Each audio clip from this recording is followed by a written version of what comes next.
Hello friends, मैं अद्वित गजानंद में आप सभी स्टूडेंट का एक बार फिर से स्वागत है। एसएससी सीजीएल 2023 के लिए हम प्रीवियस ईयर क्वेश्चन सोल्व कर रहे थे, जिसमें हमने लास्ट क्लास में 2 दिसंबर 2022 को जो शिफ्ट 4 का पेपर हुआ था वो हमने सोल्व किया था। आज की क्लास में हम 3 दिसंबर का स्टार्ट कर रहे हैं, जो शिफ्ट 1 का पेपर हुआ था उसको हम सोल्व करेंगे। बिल्कुल एग्जाम अप्रोच से सोल्व करेंगे, शॉर्ट तरीके से कि कैसे आपको सेकेंड में क्वेश्चन को सोल्व करना चाहिए एग्जाम में, वो तरीका यहाँ पे आपको सीखने को मिलेगा। ठीक है, तो स्टार्ट करते हैं। देखो, पहला क्वेश्चन आपको दे रखा है। पहला क्वेश्चन आपसे बोला है कि राम के पास जितना धन था उसका 12.5% है वो खो गया, और शेष राशि का है वो 75% खर्च करने के बाद उसके इतने रुपए बच जाते हैं। आपको बताना है कि राम के पास शुरू में कितने रुपए थे। अब देखो, परसेंटेज का सवाल है। मैंने हमेशा बताया है कि परसेंटेज के सवाल जब भी आए ना, तो आपको परसेंटेज की फ्रैक्शन आपको याद होनी चाहिए। अब यहाँ पे आपको दे रखा है 12.5%। 12.5% की फ्रैक्शन होती है 1/8। इस 1/8 का मतलब क्या है कि अगर राम के पास 8 रुपए थे ना, राम के पास 8 रुपए थे, तो उसमें से 12.5% यानी 8 का 12.5% होगा ना, ये 1 है। तो 8 में से 1 रुपए खो गया तो उसके पास कितने बचे? 7 रुपए बचे क्या? अब 7 रुपए बचे हैं। बोला है कि शेष धन है उसका 75%, तो 7 का 75% यानी 3/4 हो गया क्या इसका? तो 75% खर्च करने के बाद है उसके पास इतने रुपए बचते हैं। तो 4 रुपए में से 3 रुपए खर्च कर देता है तो उसके पास बचे कितने? 1 रुपए बचे ना, तो 1 रुपए बचे 4 में से, यानी 1/4 भाग बचा क्या? तो 7 का 1/4 भाग बचा। और इसी की तो वैल्यू आपको दे रखी है। कितनी दे रखी है? कि 630 रुपए बचते हैं। तो इतने यूनिट की वैल्यू आपको 630 दे रखी है। पूछा है उसके शुरू में कितने रुपए थे, तो शुरू में तो हमने 8 यूनिट माना ना कि शुरू में 8 रुपए थे, तो 8 यूनिट की वैल्यू निकालनी है। तो सोल्व कर दो। देखो, यहाँ से 1 यूनिट की वैल्यू निकाल लो। 1 यूनिट की वैल्यू निकालेंगे तो क्या करेंगे? देखो, 7 से तो काट दो यहाँ से, तो 90, और यहाँ से 90 इंटू ये 4 उधर चला जाएगा, कितना आ जाएगा? 360 आ जाएगा। 1 यूनिट की वैल्यू 360 आ गई, तो 8 यूनिट की वैल्यू कितनी आ गई? यहाँ से 8 से गुना कर दो तो कितना आ जाएगा? 8 6 48, और यहाँ से 4 8 या 24 और 4 28, तो 2880 रुपये थे उसके शुरू में। तो ये हो गया इसका आंसर। दूसरा तरीका क्या है इसको? दूसरा तरीका देखो, एक लाइन में कैसे करेंगे एग्जाम में, वो तरीका सीखो। मान लीजिए उसके शुरू में x रुपए थे उसके पास, तो शुरू में x रुपए मान ली। इसमें से ये बोला है कि 12.5% खो गए, तो 12.5% खो गए यानी 8 रुपए में से 1 रुपए खो गया, बचे कितने? 8 रुपए में से 1 रुपए खो गया तो 7 रुपए बचे। इसका जो बचा हुआ धन था उसका 75% है, खर्च करने के बाद उसको 630 रुपये बचते हैं। तो 75% का मतलब 3/4 में से, यानी देखो यहाँ से 3 रुपये खर्च कर देता है तो बचे कितने? 1 रुपये बचे, यानी 1/4 बचेगा इसका। और इसी की तो वैल्यू आपको दे रखी है 630। इसको सोल्व करेंगे तो यहाँ से भी क्या आएगा आंसर? 2880। तो ये एक लाइन में हो गया, बस इसको सोल्व करना है आपको। ये एक लाइन में लिखना है और डायरेक्ट इसको सोल्व करना है। ये हो गई आपकी एग्जाम अप्रोच। ठीक है। तीसरा तरीका भी होता है इसका, लेकिन यहाँ पे फ्रैक्शन में आपको दूसरी दे रखी है। अगर यहाँ पे परसेंटेज में अलग डाटा दे रखा होता तो हम यहाँ पे इफेक्टिव रेट का भी कंसेप्ट लगा देते, लेकिन यहाँ पे नहीं लगेगा। यानी यहाँ से देखो, ये 2 तरीके हैं इस क्वेश्चन को करने के। बाकी बेसिक तरीका तो है, आप अक्स मानो, यहाँ से 12.5% है वो घटा के करो, फिर कट करोगे, तो वो तरीका आपको एग्जाम में नहीं लगाना। आपको एग्जाम में ये वाला तरीका लगाना है। एक लाइन लिखो और उसको सोल्व करो, आंसर आ जाएगा आपका। नेक्स्ट सवाल यहाँ से देखो, नेक्स्ट सवाल आपसे पूछा गया है। देखो, सक्सेसिव डिस्काउंट से पूछा गया है कि अगर 25% की छूट और 15% और 20% के सक्सेसिव डिस्काउंट के बीच में डिफरेंस दे रखा ना, तो डायरेक्ट करो। देखो 25% है, इनका सम कितना हो गया? सक्सेसिव रेट निकालेंगे तो फॉर्मूला क्या होता है? a + b - ab/100। ये तो इतनी बार आ चुका है कि आपको याद भी हो गया होगा। तो a + b - ab/100 करोगे तो दोनों का सम तो कितना है? 25 है। देखो 25 तो सेम हो गया क्या? और यहाँ से जो डिफरेंस आएगा वो कितना आएगा? इनका मल्टीप्लीकेशन डिवाइडेड बाई 100, तो 150 डिवाइडेड बाई 100 करेंगे, यानी 1.5% आएगा क्या इनका डिफरेंस? ये तो सेम ही है 25, तो 25 माइनस इतना आएगा, और यहाँ पे 25 दे ही रखा है। इनका डिफरेंस कितना होगा? ये 25 से तो 25 कट जाएगा, 1.5% आएगा। ये यहाँ पे समझा रहा हूँ आपको। तो देखो, माइंड में पता होना चाहिए कि दोनों का सम सेम है, तो जो डिफरेंस होगा वो कितना आएगा? यहाँ से 15 और 10 का जो मल्टीप्लिकेशन डिवाइडेड बाई 100 होगा वही होगा। तो 1.5% की वैल्यू आपको दे रही है, कितनी है? 25 है। और पूछा क्या है कि वो बिल की राशि कितनी है, तो 100% की वैल्यू निकाल दो। तो 25 हैं वो 1.5% की वैल्यू है, 100% की वैल्यू निकालनी। बस इतना ही आपको एग्जाम में लिखना था। पॉइंट से कट के यहाँ से 5 से काट दो 3 बार, और यहाँ से 5 से काटेंगे तो 5, तो 5/3 आ गया। 5/3 का मतलब कितना होता है? फ्रैक्शन का आपको पता होगा, 1/3 का मतलब 33 सही 1/3% होता है। तो यहाँ से देखो 3 एकम 3, एक बार चला जाएगा, 2/3 होगा। इतना परसेंट आएगा क्या? एक सही 2/3 होगा। 2/3 का मतलब कितना होता है? 66.666% होता है ना। तो यहाँ से कितना आएगा? 1666, इस तरीके से चलेगा। यहाँ पे 000 है तो ये बन जाएगा 1666.6666। तो ये हो गया फ्रैक्शन का तरीका। तभी आपको देखो यहाँ पे फ्रैक्शन याद होगी ना, तो आपको कैलकुलेशन ईजी हो जाएगी। अब अगर आपको एग्जाम में इसी क्वेश्चन को करना है ना, तो इतना कुछ नहीं लिखना, आपको डायरेक्ट माइंड में करना है। ये 25% है, इनका सम भी 25% है, यानी इनका जो मल्टीप्लीकेशन होगा वही होगा इनका डिफरेंस। तो 1.5% का होगा। डायरेक्ट आपको बस इतना ही लिखना था, 25 है वो 1.5% की वैल्यू है, 100 की निकालनी है, बस इसको सोल्व कर लो, यही इसका आंसर आ जाएगा। नेक्स्ट सवाल यहाँ से देखो, आपसे बोला है कि एक व्यापारी के पास एक वजन तराजू है जो 1 kg के लिए 1300 रुपये दिखाता है। वह आगे अपने क्रय मूल्य में 15% की इंक्रीज कर देता है, तो बताना आपको शुद्ध प्रॉफिट कितना होगा। अब वो करता क्या है, देखो 1 kg की जगह वो 1300 ग्राम दिखा रहा है, 1000 ग्राम की जगह क्या दिखा रहा है वो 1300 ग्राम, ये इतना ग्राम दिखा रहा है। वह आगे अपने क्रय मूल्य में 15% इंक्रीज करता है। तो 15% इंक्रीज करता है, यानी कॉस्ट प्राइस अगर 100 रुपये है, कॉस्ट प्राइस अगर 100 रुपये है तो बढ़ाता कितना है 15%, यानी 115 रुपये कर देता है। क्लियर है, यानी दो चीज़ों में कर रहा है वो 1000 से 1300 कर दिया और 100 से 115 कर दिया। आपको तो कुछ ही नहीं करना, डायरेक्ट यहाँ पे दो चीज़ों में किया है उसने, तो रेशियो निकाल लो और यहाँ से गुना कर दो। या तो देखो रेशियो निकालेंगे तो यहाँ से 0 से 2 0 से तो 2 0 को चला गया, तो 10:13 होगा, और यहाँ से 10:13 हो गया। अब इनको मल्टीप्लाई कर दो तो देखो कितना आ जाएगा, यहाँ से आएगा 1000 और अनुपात यहाँ से 13 से गुना करोगे तो 13.65, और यहाँ से 6, 13 और 6 19 हो जाएगा, और यहाँ से 1 और 13 और 1 14। क्लियर है, ये इतना होगा। तो देखो कितना हो गया, यहाँ से हो गया 1000 से 1495 हो गया ना, 1000 से 1495 हो गया, यानी 100 से कितना हो गया 149.5 हो गया क्या, 100 पर 149.5 हो गया, तो कितना परसेंट इंक्रीज हुआ 49.5% हो गया क्या आंसर। तो ये तो हो गया पहला तरीका कि आप यहाँ से फ्रैक्शन रेशियो निकालो और इसको सोल्व कर लो। दूसरा तरीका क्या है इस क्वेश्चन को करने का, सक्सेसिव का लगा दो आप। देखो यहाँ से 1000 की जगह कितना दिखा रहा है वो 1300 ग्राम, तो कितना परसेंट इंक्रीज किया उसने 30% इंक्रीज किया क्या। तो एक तो हो गया 30% उसने इंक्रीज कर दिया, और बाद में कितना इंक्रीज किया यहाँ से 15% और इंक्रीज कर दिया, तो 15% और इंक्रीज कर दिया। तो यहाँ से सक्सेसिव निकालो कितना आ जाएगा a प्लस बी यानी 45 प्लस ए बी बाई 100 करोगे तो 15×45 डिवाइडेड बाई 100 करोगे तो कितना आ जाएगा 49.5% आ गया क्या। तो ये हो जाएगा इसका आंसर। तो ये वाला हो गया आपका एग्जाम का तरीका। क्लियर है, दोनों तरीके आप लगा सकते हो, दोनों तरीके बेस्ट हैं एग्जाम के लिए। नेक्स्ट सवाल यहाँ से देखो, वह निकटतम संख्या आपको बतानी है 87,501 से बड़ी हो और 765 से पूर्णतः विभाज्य हो। तो ये एचसीएफ का सवाल है, आपने कई बार किया होगा। देखो यहाँ से पूछा क्या है, इससे बड़ी संख्या बतानी है, तो आप तो क्या करो इसमें भाग दे दो 87,501 में, और इससे डिविजिबल होनी चाहिए ना, तो 765 से। यहाँ से हम सोल्व करेंगे और क्या करेंगे, देखो यहाँ से रिमाइंडर निकालेंगे, जो रिमाइंडर आएगा उसमें हमें एक्स्ट्रा जोड़ देंगे, तो एक बार और चला जाएगा तो इससे बड़ी संख्या आ जाएगी। तो हम क्या करेंगे, जो रिमाइंडर आएगा उसको इसमें से घटाकर देख लेंगे भाई कितना और चाहिए हमें 765 बनाने के लिए, तो हम इसमें से घटाएंगे और फिर इसमें जोड़ देंगे, तो वो आ जाएगा आपका आंसर। ये तो हो गया तरीका। अब करेंगे, देखो यहाँ से कैलकुलेशन तो आपको करना ही पड़ेगा।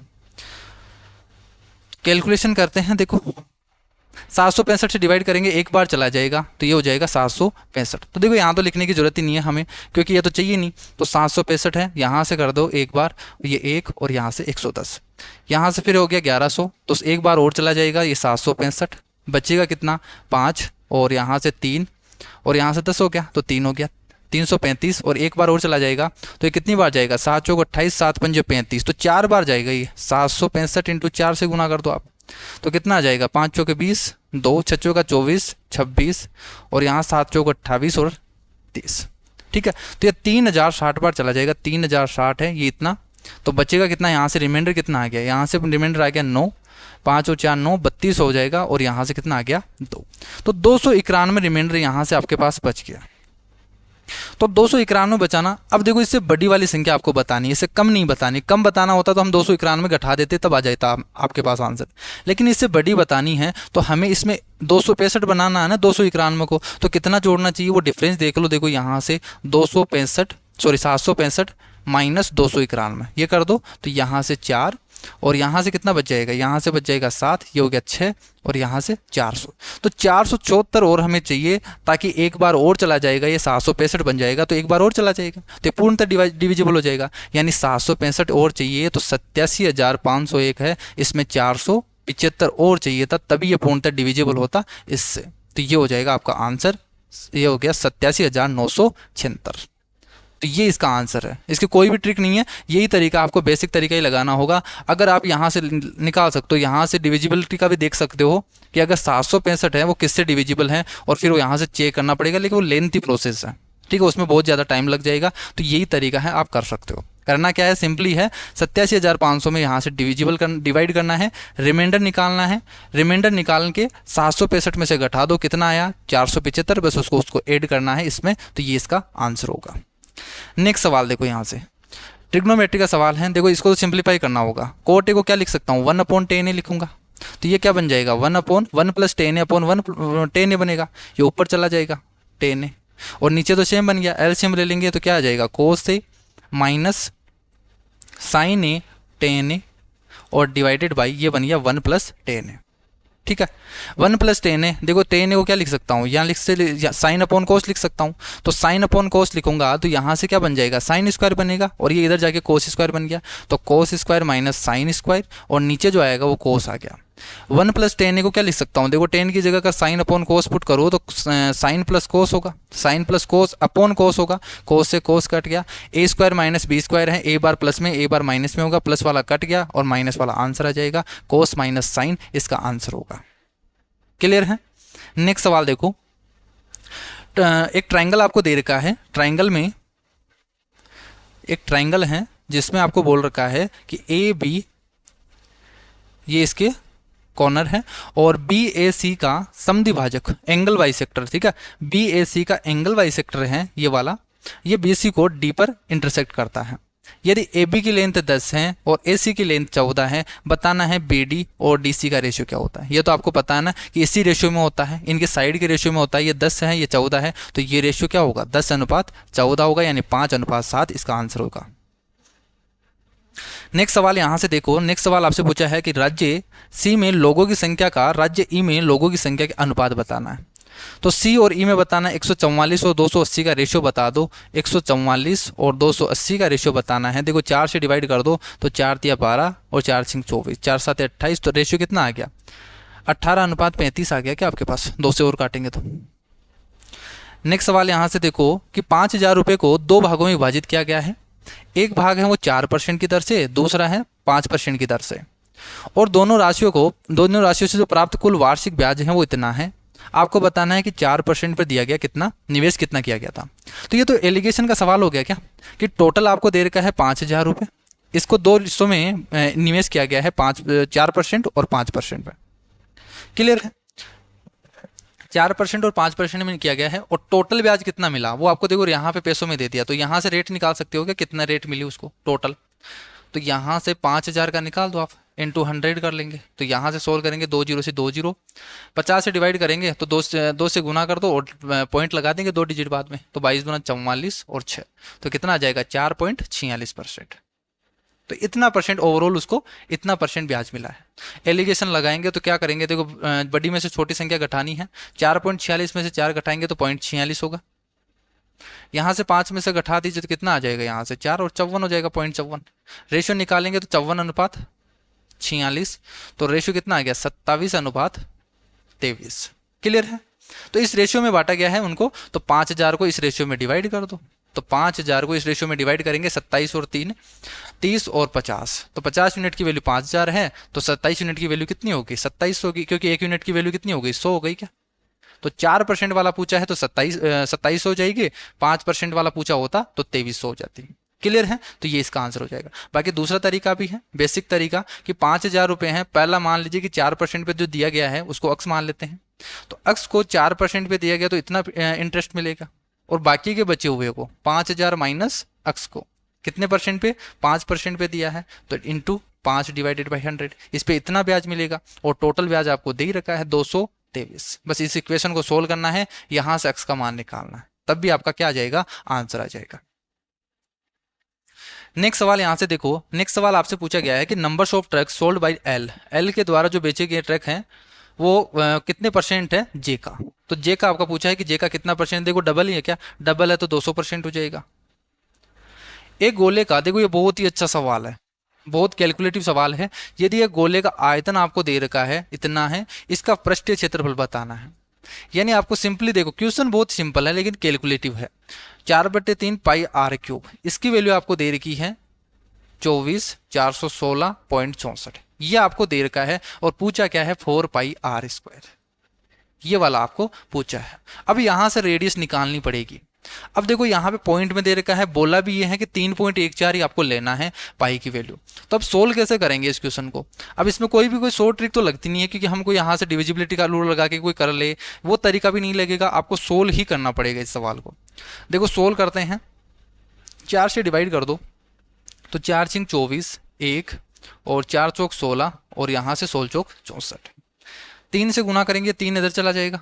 अब देखो पाई है, पाई की जगह है, हम क्या कर लेते हैं 22/7 ही पुट करते हैं, और हम आसपास में देख लेंगे भाई, अप्रोक्सीमेशन में सोल्व कर लेंगे, और क्या है इसको। ठीक है, क्योंकि 3.14 से तो हम डिवाइड नहीं कर सकते इस संख्या को, हमें तो 22/7 ही करके सोल्व करना पड़ेगा। तो 22/7 पुट करके मैं सोल्व करता हूँ, तो देखो कितना आ जाएगा। यहाँ से सोल्व करेंगे, 2 से काट दीजिए, देखो पॉइंट है, इसको तो हटा दो, यहाँ से नीचे आ जाएगा 0 0 0। तो पहले 2 से काट देते हैं तो 3, और यहाँ से 0 5, 2 से काटेंगे तो कितना आ जाएगा, ये 0 8, ये इतना आ जाएगा। 11 से और डिवाइड करेंगे, ठीक है ना, 2 से काटेंगे तो 3, और यहाँ से 0 5 हो गया, 2 हो गया, और 0 8 हो गया। तो 11 से और काट दीजिए तो 11 दूना 22, और यहाँ से बचेगा 8, 11 से 77, बचेगा 3, और 5 8, तो 82 हो जाएगा। फिर से 82 होगा तो 7 बार और 77 चल जाएगा। 3 और 2 5 बचेगा, 11 चौक 44 हो गया, 6 बचेगा, 11 छिगाड़ी 66। क्लियर है?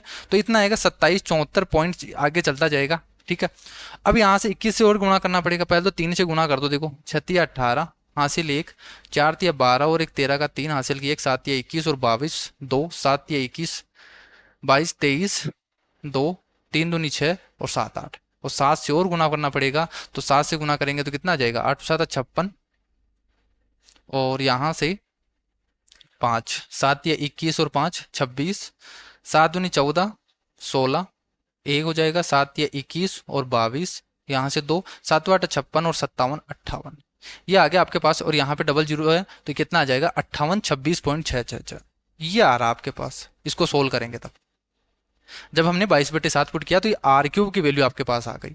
ये आर क्यूब की वैल्यू आ गई, तो आर की वैल्यू निकालनी है तो आपका इसका क्यूब रूट करना पड़ेगा। अब इसका क्यूब रूट करना पड़ेगा। देखो 58 26 का तो हम क्यूब रूट नहीं निकाल सकते, लेकिन आपके पास पता हो कि जो 18 का क्यूब होता है वो कितना होता है, 58 32, ये इतना होता है। तो देखो लगभग 58 26 है, तो 58 32 के आसपास हम मान सकते हैं, ये लगभग इतना ही होगा। जब हम कैलकुलेशन करेंगे 3.14 करेंगे तब लगभग ये इतना ही आएगा, 58 32 एग्जैक्ट आने वाला है अब आप कैलकुलेटर से करोगे तो, क्योंकि डाटा उसी पे सेट किया गया है। तो 58 32 पे ही सेट किया गया है, इस आर को 18 लिया गया है, तभी ये होगा। तो यहाँ से जो आर का मान आएगा वो कितना आएगा, यहाँ से 18, या आप यहाँ से एग्जाम में कर रहे हो तो 18 मान लो। ठीक है, इसको ये हो गई आपके पास रेडियस। अब आपको निकालना है 4 पाई आर स्क्वायर। अब देखो 4 पाई आर स्क्वायर निकालना है ना, तो एक तो तरीका आर की वैल्यू यहाँ पे पुट करके फिर आप सोल्व करोगे 3.14, या दूसरा तरीका देखो आपके पास क्या है, ये तो आप मत करो, ये तरीका तो मत लगाओ, क्योंकि फिर से कैलकुलेशन करनी पड़ेगी। अब आपने एग्जाम में इतनी कैलकुलेशन करी है, फिर वापस से इतनी ही कैलकुलेशन करोगे तो ये क्वेश्चन ही ले लेगा आपका 2 से 3 मिनट। लेकिन टाइम कहाँ बचाना है, यहीं पे बचाना है। देखो यहाँ से एक तरीका ये लगा सकते हैं कि 4/3 पाई आर क्यूब देर का ना, आपको कितना देर का है, 24,416.64, ये इतना देर का है। आपको कितना क्या निकालना, 4 पाई आर स्क्वायर निकालना। तो 4 पाई आर स्क्वायर यहाँ पे रख लेता हूँ, बाकी का जो आर एक्स्ट्रा था उसको नीचे, और जो 3 एक्स्ट्रा है इसको इधर ले आया। तो ये 4 पाई आर स्क्वायर की वैल्यू हो गई क्या, आर की वैल्यू हमारे पास कितनी है, 18 है, तो आर की जगह मैं 18 पुट कर देता हूँ। तो 3 6 18, 6 से डिवाइड कर दो, तो 6 से डिवाइड करेंगे तो कितना आ जाएगा, 6 चौका 24, यहाँ से 0, 6 7 42 होता है, लेकिन 56 नहीं, 6 चौका 24 हो गया, और यहाँ से 0 हो गया, और यहाँ से बनेगा 41, तो 6 का 36 हो गया, 5 बचेगा, 6 7 42, 6 8 48 और 6 9 54, तो ये लगभग कितना आएगा, 40 69 पॉइंट समथिंग आएगा।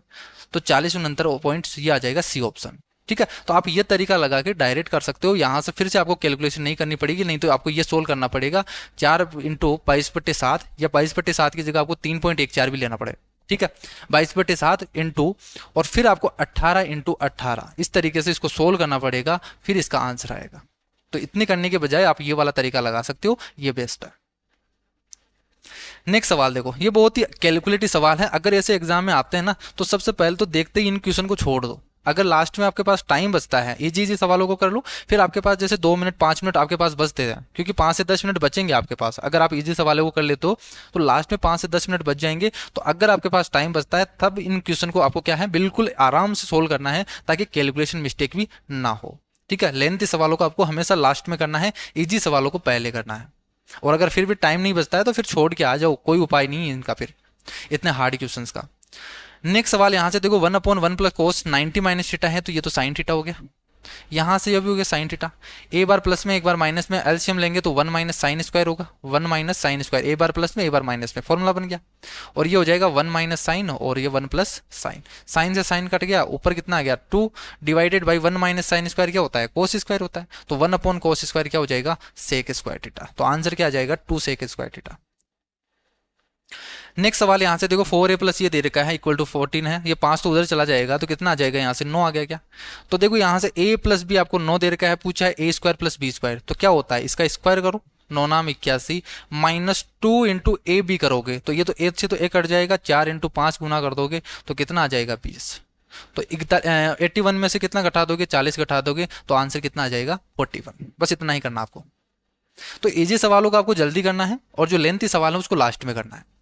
What percent of student of section c passed in science but failed in mathematics. तो देखो कितने स्टूडेंट है पास्ट इन साइंस और फेल हुए हैं मैथ में, 8 स्टूडेंट हैं, टोटल निकालो कितने में से। तो देखो 56 और 8 64, 74 74 और 8 74 और 8 82 92, तो टोटल देखो 8 हैं फेल हुई है, कितने में से 92 में से, इंटू 100 करोगे, सोल्व कर दो। देखो 4 से डिवाइड कर दो, 4 दूनी 8 4 दूनी 8 4 तिया 12, 2/23 आ गया। 2/23 का मतलब कितना हो गया 23 से, तो कितना आ जाएगा 23 से डिवाइड करेंगे तो 200/23 हो गया ना। तो यहाँ से 23 अंटे कितना होता है, 23 चौक 92, 23 पंज 115, 23 की 138 और 23 सात 161, 23 अंटे 184, 23 नाम में 207, ये 207 तो ज्यादा चला जाएगा, यानी 8 पॉइंट समथिंग आएगा। तो 8 पॉइंट समथिंग कौन सा है, एक ही ऑप्शन आपको दे रखा है, ये आगे सोल्व नहीं करना फिर। अब देखो जब आपको ऑप्शन पे नजर रखनी है, जब भी एग्जाम दो ना आप यहाँ से, तो मैथ में हमेशा यहाँ से ऑप्शन पे ध्यान रखना हमेशा, तो आपके बहुत सारा टाइम बच जाएगा यहाँ से सोल्व करने में। अब देखो यहाँ से मैं 23 से डिवाइड करूँ फिर पूरा का पूरा सोल्व करूँ, तो ये क्वेश्चन है ये 30 सेकंड ले लेगा इसे मान लीजिए। और आपका कहीं जो दूसरा स्टूडेंट है थोड़ा सा है ठीक है माइंड लगा रहे हैं, यहाँ पे पहले पहले आपके पास 8 आ गया, 8 पॉइंट समथिंग आ रहा है, तो वो टिक करके चला जाएगा, आपका 15 सेकंड है वो उससे आपसे एडवांस हो जाएगा, मतलब 15 सेकंड उसको ज़्यादा मिल जाएंगे। तो यही आपको टाइम बचाना है, बस एग्जाम में आपको पूरा सोल्व नहीं करना, जैसे हम बोर्ड में कर रहे थे वैसे सोल्व नहीं करना आपको तो एग्जाम में ऑप्शन पे टिक करना है, बिल्कुल सही ऑप्शन पे। तो आपको पूरा कैलकुलेशन नहीं करना, थोड़ा सा करो, ऑप्शन मैच हो रहा है डायरेक्ट टिक करो और आगे बढ़ जाओ। नेक्स्ट सवाल यहाँ से देखो, रुचि खुशी और तेजू हैं एक कार्य को 30 40 और 60 दिनों में कर सकती है। देखो रुचि है वो 30 दिनों में कंप्लीट करती हैं, खुशी है वो 40 दिनों में और तेजू है वो 60 दिनों में। तो सबसे पहले पर टाइम एंड वर्क का सवाल हो तो सबसे पहले इनकी टोटल मान लो, इनके एलसीएम मानते हैं, तो 60 40 और 30 का एलसीएम कितना हो गया 120। इनकी एफिशिएंसी आ जाएगी 3 चौक 12 4 तिया 12 और 6 दूनी 12, ये इनकी एफिशिएंसी आ गई। एफिशिएंसी का मतलब एक दिन में कितना काम कर रहे हैं। यदि खुशी और तेजू हैं दोनों हर तीसरे दिन रुचि की सहायता करते हैं, तीसरे दिन कर रहे हैं, देखो पहले रुचि काम कर रही है 2 दिन तक काम करेगी, वो 2 डेज अकेले काम करेगी, तीसरे दिन आ जाएंगे रुचि और ये खुशी और तेजू ये आ जाएंगे, ये एक दिन काम करेंगे, फिर से वापस 2 दिन रुचि को अकेला काम करना पड़ेगा, फिर से तीसरे दिन क्या होगा 2 दिन काम करेंगे रुचि, फिर तीसरे दिन आ जाएगी ये दोनों, तो ये प्रोसेस चलता रहेगा। ठीक है, तो यहां से मुझे ये बताओ, देखो 2 दिन में रुचि कितना काम करेगी, एक दिन में रुचि है 4 यूनिट काम कर रही है, तो 2 दिन में 8 यूनिट काम करेगी रुचि, और ये तीनों मिलकर कितना काम करेगी 4 3 7 2 9, तो एक दिन में ये 9 यूनिट का काम कर रहे हैं। तो टोटल देखो 3 दिन में कितना काम हो रहा है ये देखो, तो 3 डेज में टोटल आपके पास 17 यूनिट का काम हो रहा है, 17 यूनिट का काम हो रहा है। और टोटल काम कितना है 120 यूनिट है ना, तो हमें तो 120 यूनिट काम करवाना है, तो 120 के नजदीक चलो, देखो यहाँ से तो 17 की 102 17 7 119, तो दोनों तरफ 7 से गुणा कर दीजिए, तो ये 21 दिन में कितना काम करेंगे, 21 दिन में 119 यूनिट कंप्लीट कर देंगे इस प्रोसेस से। अब नेक्स्ट डे क्या होगा, ये तीनों ठीक है पैर में चल रहे थे, अब इसके नेक्स्ट जो 1 यूनिट काम करेगा वो कौन करेगा, ये पहले ये स्टार्ट करेगी, लेकिन रुचि तो एक दिन में कितना काम कर रही है, वो 4 यूनिट का काम कर रही है, हमारे पास तो 1 यूनिट बचा है, तो 1 यूनिट को काम करने में देखो 1 यूनिट को काम करने में रुचि कितने दिन ले रही है, सॉरी 1 दिन में 4 यूनिट काम कर रही है, 1 दिन में 4 यूनिट का काम कर रही है, तो हमें तो 1 यूनिट का चाहिए, 1 यूनिट का चाहिए तो 4 को इधर ले आओ, तो 1/4 दिन लगेगा, तो 1 यूनिट और काम हो जाएगा, तो ये रुचि कर देगी 1/4 दिन में। तो सोल्व कर दो, देखो 21 चौक 84 और 85/4 डेज आ जाएगा इसका आंसर। ये इतने दिन में काम है वो कंप्लीट हो जाएगा। ठीक है, अच्छा सवाल था। नेक्स्ट सवाल देखो यहाँ से, यदि ये गोले का व्यास आपको दे रखा है, डायमीटर दे रखा है, और आपसे पूछा है टोटल सरफेस एरिया क्या होगा, तो टोटल सरफेस एरिया क्या होता है, 4πr² होता है, यही तो होगा। तो 4 into pi into r square की जगह 3.5 डिवाइडेड बाई 2 का स्क्वायर करोगे, तो 3.5 का स्क्वायर डिवाइडेड बाई 2 का स्क्वायर यानी 4, तो ये क्या हो गया, पाई इंटू 3.5 का स्क्वायर हो गया क्या। तो देखो रेडियस अगर 35 होती है तो इसका एरिया कितना होता है, 38-50 होता है क्या। तो यहाँ पे पॉइंट है, तो यहाँ पे एरिया कितना होगा, 38.5 होगा क्या। ये चीज़ हमेशा मैं हर वीडियोस में बताता हूँ जब भी ये सवाल आता है, और ये चीज़ हमेशा गांठ बांध के याद रखना, रट लेना इस चीज़ को कि अगर रेडियस आपके पास 7, 14, 21, 28 और 35 और 42, ये चीज़ें याद रख लेना, इतने तक याद कर लेना। इसका पेरीमीटर है वो हमेशा 44 के मल्टीपल में होता है, 44, 88, 132, 176, 220 और 264। और इसका जो एरिया होगा वो हमेशा 154, 14 का है तो 616, 21 का है 1386, 24 64, 38 50 और यहाँ से 55 44। ये इस टेबल को याद कर लेना, आपका टाइम बचा देगा बहुत। आपको देख ले सेकंडों में क्वेश्चन हो जाएगा। जैसे यहाँ से 3.5 है तो 35 है, यहाँ से 4 से 4 कट गया, यहाँ से आ गया पाई आर स्क्वायर, 3.5 हो गया, तो 3.5 यानी 35 हो गया क्या, यहाँ से 3.5 है तो 38.5 हो जाएगा, वो तो सेम है। तो 35 देखते ही आपके पास ये माइंड में है, तो आपको सोल्व करने की भी जरूरत नहीं है, डायरेक्ट आपके पास आंसर आएगा 38.5, और इस सवाल को करने में ओनली 5 सेकंड लगेंगे आपको देखते ही। इसी टाइप से आपका टाइम बचाना पड़ेगा, नहीं तो एग्जाम में आपके पास टाइम नहीं मिलने वाला। नेक्स्ट सवाल देखो, टाइम एंड डिस्टेंस का है। एक कार है वो बिंदु ए से बी की ओर 20 किलोमीटर की चाल से शुरू होती है। 1.5 घंटे बाद में दूसरी कार है बिंदु ए से शुरू होती है और 30 किलोमीटर की चाल से चलते हुए पहली कार से 2.5 घंटे पहले ही पहुंच जाती है। एक तो वो लेट चल रही है और पहले पहुंच रही है। स्पीड कितनी की, पहले वाले की 20 थी और बाद में कितनी हो गई, 30। ठीक है, तो पहले 20 से चल रही थी, बाद में दूसरी वाली आई वो 30 से चल रही है, 1.5 घंटे बाद में चली और 2.5 घंटे पहले पहुंच गई। तो ए और बी के बीच में डिस्टेंस बताने, हमेशा इस टाइप का सवाल आए ना तो आपको एक ही फॉर्मूला लगाना है डिस्टेंस निकालने का, v1 इंटू v2, इनकी स्पीड का मल्टीप्लीकेशन डिवाइडेड बाई इनका डिफरेंस इंटू टाइम में कितना चेंज हुआ। यहाँ पे ये टाइम है, ये कितना चेंज हुआ, ठीक है, या उनमें गैप कितना है वो आपसे पूछा होगा, यहाँ पे लिखना है। लिख दो यहाँ से, देखो 20 इंटू 30 डिवाइडेड बाई डिफरेंस है 10 का, इंटू टाइम में कितना है, देखो 1.5 घंटे वो पहले, 1.5 घंटे बाद में, और यहाँ से 2.5 घंटे पहले, इतने में पहुंच रही है, यानी इतना गैप है इनके बीच में। तो इन टाइम के बीच में इतना गैप है, तो यहाँ से टोटल टाइम कितना हो गया, 2, 3 और 4 घंटे, तो 4 घंटे हो गया, ये इतना हो गया। सोल्व कर दो, देखो 0 से 0, 4 या 12, 12 दूना 24, 240 किलोमीटर। तो बस इतना ही आपको सोल्व करना था। ये चीज़ें तो आपको फॉर्मूला तो आपको माइंड में पता ही है, तो ये इसका आंसर हो गया। बाकी आप रेशियो से निकालना चाहो तो वैसे भी निकाल सकते हो कि देखो स्पीड कितनी हो गई, 20 से 30 हो गई, 20 से 30 हो गई स्पीड, डिस्टेंस तो कांस्टेंट है, तो यहाँ से जो टाइम का रेशियो हो जाएगा वो उल्टा हो जाएगा, 3:2 हो जाएगा। यहाँ से 2:3 है ना, 3:2 हो जाएगा। और इनके बीच में गैप कितना है, 4 घंटे का है, तो 1 यूनिट की वैल्यू 4 है, तो इतना इसमें कितना टाइम लगेगा, 12 घंटे लगेगा, इसमें 8 घंटे लगेगा। डिस्टेंस निकालनी है तो ये स्पीड है, ये टाइम है, तो 12 इंटू 20 कर दो, 240 होगा, या यहाँ से भी निकाल सकते हो 240। ये हो गया रेशो तरीका।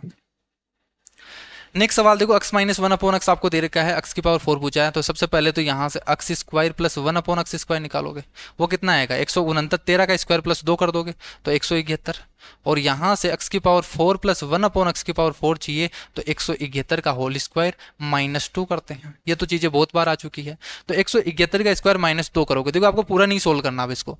यहाँ से यूनिट डिजिट क्या आएगा, हमेशा 1 ही आएगा क्या, तो 1 - 2 करोगे, 1 - 2 करोगे यहाँ से, तो कितना आएगा यूनिट डिजिट, देखो यहाँ से इस तरीके से मान लीजिए कि 11 है, या इस तरीके से भी नहीं मानो तो आप यहाँ से कर दो कि -1 हो गया ना, कि जो यहाँ से जो डिफरेंस है वो कितना आ गया, -1। और जब भी माइनस में हो उसको पॉजिटिव में बनाते हैं तो 10 में से घटा दो, 10 में से घटा देंगे तो कितना आ जाएगा पॉजिटिव में, 9। तो यूनिट डिजिट इसका कितना आएगा, 9 आएगा। एक भी ऑप्शन में 9 नहीं है, केवल इस ऑप्शन को छोड़कर। ठीक है, तो ये हो गया इसका आंसर। क्योंकि अगर हार्ड क्वेश्चन देगा तो कुछ ना कुछ उसकी शॉर्ट ट्रिक भी देगा एग्जाम में, क्योंकि अगर सभी क्वेश्चन हार्ड दे देगा तो कोई भी बच्चा नहीं कर पाएगा। तो ये चीज़ हमेशा याद रखना, क्योंकि यहाँ पे एक कंसेप्ट नहीं लगेगा तो दूसरा शॉर्ट तरीका जरूर लगेगा। बाकी ये कैलकुलेशन का पार्ट है, ये भी मैं आगे वाले जो किसी वीडियो में टाइम मिलेगा तो मैं जरूर बताऊंगा। आज का वीडियो थोड़ा सा लंबा जा रहा है तो थोड़ा तेज करते हैं इसको। Which store have more number of M2 machine than the average number of M2 machines per hour. किस स्टोर में प्रति स्टोर M2 मशीनों की जो एवरेज संख्या से M2 मशीनें अधिक है। यह बताना है कि जो M2 मशीनों की एवरेज है ना, उनसे कितने, उनसे जो ज़्यादा है वो आपको बताना है कि कौन कौन सी मशीनें हैं जिसमें इनके एवरेज से ज़्यादा है। तो सबसे पहले देखो M2 क्या है, ये वाला कलर है, तो यहाँ से इनका एवरेज निकालेंगे। 14 और 8 करेंगे तो यहाँ से कितना हो गया, 22 और 30, 40 और 42, तो 42 हो गया टोटल। इनका एवरेज कितना हो गया, टोटल 4 है क्या, तो 10.5 आ गया इसका एवरेज। 10.5 से कौन कौन सी संख्या ज़्यादा है, देखो ये ज़्यादा है और ये ज़्यादा है, यानी S1 और S4 ज़्यादा है, S1 और S4 ज़्यादा है। देखो DI के सवाल बहुत ही ईजी आते हैं, ठीक है, बस इनको समझना होता है। ए और बी का रेशियो देखो, ए और बी का रेशियो आपको दे रखा है सी और डी के रेशियो पूछा है आपको, ए और सी का रेशियो पूछा है। तो देखो इसी तरीके से इसी को मैं क्या लिख सकता हूँ, ए अपॉन सी, इस सी को तो इधर ले आऊँ, बी को उधर भेज दूँ, तो ये बन जाएगा बी अपॉन डी। तो आना तो चाहिए, क्या आना चाहिए इसका आंसर, बी अपॉन डी आना चाहिए, लेकिन यहाँ पे ऑप्शन में नहीं दे रखा बी अपॉन डी। लेकिन इसी को हम क्या लिख सकते हैं, यहाँ पे इस तरीके से लिख सकते हैं, देखो ऊपर वाला जो न्यूमरेटर है ना, यहाँ पे इनको जोड़ दो ए प्लस बी और यहाँ से सी प्लस डी, यहाँ पे इनके डिफरेंस से भी लिख सकते हैं। तो ये ऑप्शन यहाँ पे मैच हो रहा है कि ए प्लस बी है divided by c plus d किसके इक्वल होगा, ए अपॉन सी के, और ये बी अपॉन डी के भी इक्वल होगा, ठीक है। तो ये इसका आंसर हो जाएगा। बाकी इस तरीके से समझ सकते हो, देखो आप ऑप्शन से भी समझ सकते हो अगर ये चीज़ें नहीं आती है तो, कि ए अपॉन बी और सॉरी ए बी का रेशियो और सी और डी का रेशियो बराबर है, यानी जैसे मान लो कि ए और बी, ए अपॉन बी है 1/2 है और सी अपॉन डी है इसी का मल्टीपल होगा अगर बराबर है तो जैसे मान लीजिए 2/4 है, 2 से गुना कर दिया, तो ये रेशियो बराबर है, ये रेशियो बराबर है। तो आपको चाहिए ए अपॉन सी चाहिए, तो ए अपॉन सी चाहिए, देखो यहाँ से क्या लिख सकते हैं अपन, यहाँ से इनका सम होगा ए प्लस बी, ये वाला कंसेप्ट बता रहा हूँ, यहाँ से ए अपॉन सी बराबर है बी अपॉन डी के, तो A plus B upon C plus D भी क्या होगा, बराबर होगा 2 + 1 3 डिवाइडेड बाई 4 + 2 6। तो ये भी क्या आएगा, 1/2 ही आएगा, इसका मतलब भी 1/2 है, तीनों ही बराबर है, तो ये आंसर क्या हो जाएगा, इससे इस तरीके से डिनोट कर सकते हैं। नेक्स्ट सवाल देखो, यहाँ से द फैक्टर ऑफ, आपको इसके फैक्टर बताने हैं। अब देखो एक तो तरीका हो गया बेसिक तरीका, जो बिगनर स्टूडेंट है वो क्या करेगा, यहाँ से जैसे ऑप्शन देखेगा वो सभी को मल्टीप्लाई करेगा, अक्स स्क्वायर को गुना करेगा, फिर पूरा का पूरा इसको सोल्व करेगा, ऑप्शन चेक करेगा। ये तो हो गया पहला तरीका, इसको पूरा का पूरा सोल्व करेगा, फिर काट पीट के फिर सोल्व करेगा कि क्या ये बन रहा है क्या। तो ये तो हो गया पहला तरीका, जो बिगनर स्टूडेंट है, जो शुरू वाले स्टूडेंट है, जो बेसिक का कंसेप्ट जानते हैं वो करेंगे। और जो थोड़ा सा तैयारी कर रखा है, अच्छे तरीके से जानता है कंसेप्ट, वो क्या करेगा, यहाँ पे पुटिंग मेथड लगा देगा। क्या कर देगा कि अक्स की जगह आप क्या भी पुट करो, कुछ भी पुट कर सकते हो, ठीक है, कुछ भी पुट करोगे। देखो यहाँ से अगर आप 0 पुट करोगे तो लगभग 1-2 में तो ऑप्शन यहाँ से सेम बन जाएगा, देखो यहाँ पे इसमें भी सेम बन जाएगा, इसमें भी सेम बन जाएगा। तो यहाँ पे पुट करेंगे, यहाँ पे 0 तो पुट नहीं करेंगे, यहाँ पे 1 पुट कर देता हूँ मैं, अक्स की जगह 1 पुट कर देता हूँ, तो यहाँ पे कितना बनेगा, ये 27। तो जिस भी ऑप्शन में 27 बनेगा वही अपना आंसर हो जाएगा। यहाँ पे 1 पुट करेंगे तो 4, -1 करेंगे तो -1, यहाँ पे -2 + 5 होगा तब 3 हो गया, तो ये तो नहीं बन रहा इनका मल्टीप्लीकेशन। यहाँ पुट करेंगे देखो 1 और 3 और 1 4, तो 9 बन गया ये तो, और यहाँ से पुट करेंगे तो यहाँ पे 3 बन गया, तो कितना आ गया इसका, 27 आ गया। तो यही इसका आंसर हो जाएगा। अगर मान लीजिए यहाँ पे भी ऑप्शन सेम हो जाता तो फिर एक और हम पुट कर देते, जैसे एक्स की वैल्यू 2 पुट करके देख लेते, ठीक है, लेकिन ऐसा नहीं होता। आपको जैसे यहाँ से ऑटोमेटिक दिख जाएगा, आप जैसे मैंने यहाँ से एक्स की वैल्यू 0 देखा, तो 0 देखते देखो यहाँ पे +5 है, +5 है, यहाँ +5 है, यहाँ पे प्लस है, तो ये तो सब कट जाएगा, 0 0 हो जाएगा। लेकिन यहाँ पे 2 ऑप्शन में आ रहा है, या तो ये ऑप्शन होगा, ये ऑप्शन होगा, ये ऑप्शन होगा, यहाँ पे भी देखो मैच हो रहा है, तो यहाँ पे 0 तो पुट नहीं करेंगे, तो 1 पुट करके देख लिया। अब यहाँ पे पुट करोगे, देखोगे ना 1 यहाँ पे नहीं हो रहा, 27 देखो, 1 -3 है और +5 है, तो यहाँ से कितना हो गया, 3 बनेगा, यहाँ से 1 -3 है -2 और यहाँ से 3 बनेगा, इसका कितना आ गया, 9 बन रहा है। यहाँ पे 1, यहाँ पे 3, तो 3 और 4 और यहाँ से 9 बन गया, और यहाँ से बनेगा 5 3 8 और 1 9, तो ये 81 बन रहा है। तो एक ही ऑप्शन बन रहा है 27, बी ऑप्शन। नेक्स्ट सवाल, यहाँ से देखो वर्त का त्रिज्यखंड का क्षेत्रफल आपको दे रखा है, और उस त्रिज्यखंड का सेक्टर का आपको देख रहा है 60 डिग्री बना हुआ है, और रेडियस आपको बतानी है। तो इस तरीके से ये एक सेक्टर है, देखो जो एंगल बनेगा वो 60 डिग्री बनेगा। इसका एरिया दे रखा है, एरिया क्या होगा, टोटल सर्किल का एरिया कितना होता है, पाई आर स्क्वायर। आपको याद करने की जरूरत नहीं है किसी भी फॉर्मूला। टोटल एरिया कितना होता है पाई आर स्क्वायर, और कितने एंगल का होता है, एंगल की बात कर रहे हैं तो टोटल 360 डिग्री बनता है ना, तो ये 360 डिग्री का बना हुआ एंगल, 360 डिग्री एंगल बनता है, तो एरिया कितना होता है पाई आर स्क्वायर। लेकिन हमें तो कितना चाहिए, ओनली 60 डिग्री का ही चाहिए, तो ये हो गया इस सेक्टर का एरिया। और यही तो आपको दे रखा है, ये 66 सेंटीमीटर स्क्वायर है। सोल्व कर दो, देखो यहाँ से पाई स्क्वायर बाई 6 है, और यहाँ से सोल्व करेंगे तो इंटू 6 हो गया, 22 से डिवाइड करोगे तो 22 तिया 66 और इंटू 7 होगा। इसका आर स्क्वायर है तो रूट कर दोगे यहाँ से, तो 36 18 इंटू 7 हो गया क्या, तो इसको मैं क्या लिख सकता हूँ, 9 दूनी 18 यानी 3 रूट 7 हो गया क्या, सॉरी 3 रूट 14 हो गया। तो ये हो जाएगा इसका आंसर। तो आपको फॉर्मूले याद नहीं करना, आपको कंसेप्ट आपको पता होना चाहिए आया कैसे है वो चीजें, ठीक है। तो पाई आर स्क्वायर टोटल 360 डिग्री का होता है, कई टीचर हैं वो आपको डायरेक्ट बता देंगे पाई आर स्क्वायर बाई 6 होता है इसका फॉर्मूला, और ये याद कर लो। अरे याद करने की जरूरत है, कितनी चीजें याद करोगे आप एग्जाम में, बहुत सारी चीजें हैं, इंग्लिश में भी हैं, जीके में भी हैं। तो मैथ को आपको याद नहीं करना, मैथ में आपको चीजें समझनी है बस। Calculate the HCF of, HCF निकालना है, तो जब भी फ्रैक्शन दे रखा हो ऊपर वाले का एलसीएम पूछा है तो एलसीएम निकाल लो ऊपर वाले का, एचसीएफ पूछा है तो ऊपर वाले का एचसीएफ निकाल लो, नीचे वाला का अपोजिट यानी एलसीएम निकालना है। तो इसका तो क्या हो जाएगा, ऊपर वाले का तो एचसीएफ निकालना है, यानी इनमें कॉमन क्या आ रहा है, देखो 2 कॉमन आ रहा है सभी में, तो ये 2 हो गया। नीचे वाले का एलसीएम निकालना है, तो ऐसी संख्या निकालना जो इससे डिवाइड हो, तो देखो 17 और यहाँ से 5 तो इसमें आ गया 15 में, तो 17 इंटू 15 कर दो, 16 का 256 होता है, तो 255 हो जाएगा, एक कम करके। लास्ट क्लास में बताया था ये गुना करने का ट्रिक।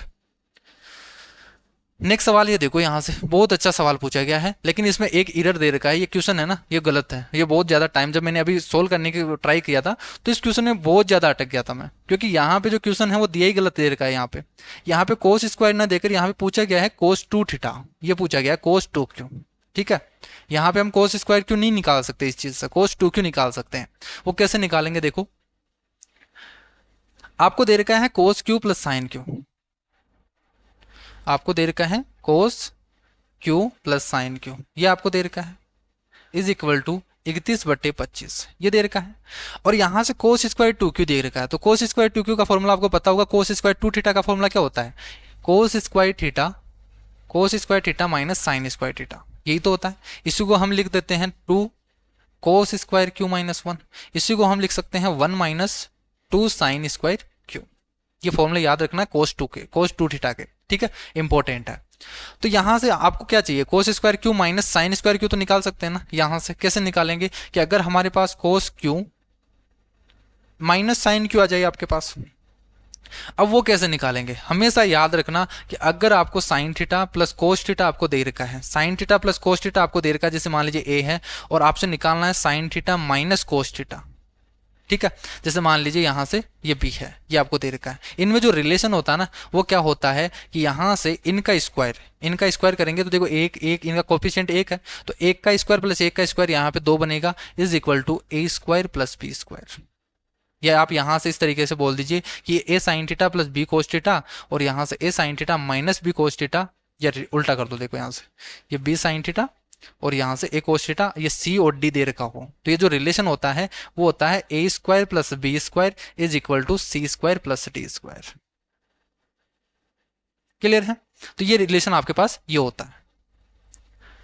यहां से सेम है, यहां से स्क्वायर करेंगे ना तो A square sine square theta होगा, ये B square cos square theta होगा, और यहां से बनेगा A square plus B square common आ जाएगा, ठीक है, ये सही है रिलेशन।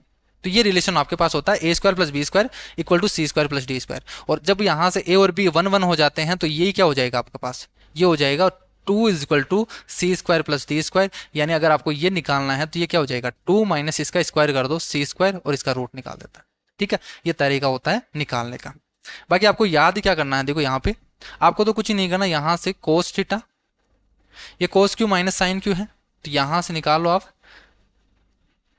अभी मैंने बताया कि sine q sine theta plus cos theta ये आपको दे रखा है 31/25, और यहां से निकाल दो आप sine q minus cos q. Clear है, ये क्या हो जाएगा √2 माइनस अक्स स्क्वायर, यहां से जो दे रखा ना ये अक्स की वैल्यू है, तो 31/25 का होल स्क्वायर, ये इसको सोल्व कर दो।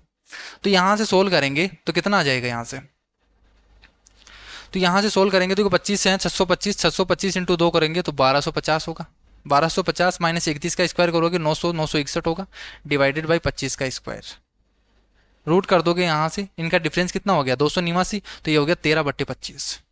क्लियर है। तो ये 13/25 हो गया आपके पास। अब आपको निकालना है कोस स्क्वायर, क्यों निकालना है, तो इनको मल्टीप्लाई कर दो आप। तो sine square minus cos square होगा, वो कितना आ जाएगा आपके पास, देखो 31/25 है और इंटू हो गया आपके पास 13/25। इनको गुणा कर दो तो ये आ जाएगा आपके पास कोस स्क्वायर क्यू। अभी मैंने बताया क्या होता है कोस square theta minus sign square theta, तो यहाँ पे ए स्क्वायर माइनस बी स्क्वायर बनेगा, यानी ये क्या हो जाएगा, इनको गुणा कर दो तो 13 एकम 13 और ये 13 3 39 और यहाँ से 40, यहाँ से 31 इंटू 31/25 है ना, यहाँ से ये बनेगा 17, 13 नहीं 17 होगा ना, यहाँ पे 289 आ रहा है इसका, तो ये हो जाएगा 17, तो 17 से गुणा करना है यहाँ से।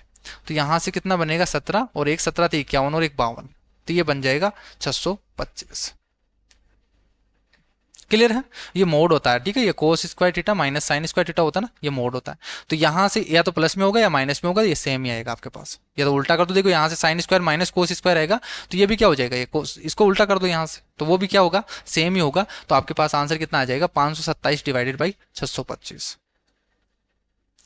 नेक्स्ट सवाल यहाँ से देखो कि एक कक्षा में 60 छात्र हैं जिनका एवरेज है वो 62 है। बॉयज और गर्ल्स का एवरेज आपको दे रखा है, बताना आपको लड़कियों की संख्या। तो ये भी एलिगेशन का सवाल हो गया कि टोटल आपको एवरेज दे रखा है, लड़कियों का अलग से दे रखा है आपको, तो 60 है वो बॉयज का है, गर्ल्स का आपको दे रखा है 65 है, टोटल आपको 62 दे रखा है। एलिगेशन लगा दो, ये 2 है ये 3 है, रेशियो आ गया 3:2। तो इन 60 स्टूडेंट को 3:2 में बांट दो। पूछा क्या है आपसे, बॉयज का पूछा है, तो टोटल के नीचे टोटल 3 2 5 और बॉयज का कितना है 3 है, तो सोल्व कर दो, यहां से कितना आ जाएगा 36। लास्ट सवाल यहां से देखो कि एक वृत्त का व्यास है, व्यास के सिरों पर 2 स्पर्श रेखाएं खींची जाती है। देखो एक डायमीटर है, उसके कॉर्नर पर जैसे ये सर्किल है, ये इसका डायमीटर हो गया, और इसके सिरों पर 2 स्पर्श रेखाएं खींची जाती है। तो 2 स्पर्श रेखाएं खींची जाएगी तो इस टाइप से खींची जाएगी, तो ये रेखाएं क्या होगी, एक दूसरे के हमेशा पैरेलल होगी, ठीक है, हमेशा क्या होगी, पैरेलल होगी। ये वाली चीज आपसे पूछा है। तो ये टोटल 25 सवाल थे जो 3 दिसंबर को आपको पूछे गए थे शिफ्ट 1 में। आई होप आपको सारे के सारे सवाल हैं अच्छी तरीके से समझ में आए होंगे। तो आज की क्लास में इतना ही, नेक्स्ट क्लास में मिलते हैं, तब तक के लिए bye bye, take care, thank you.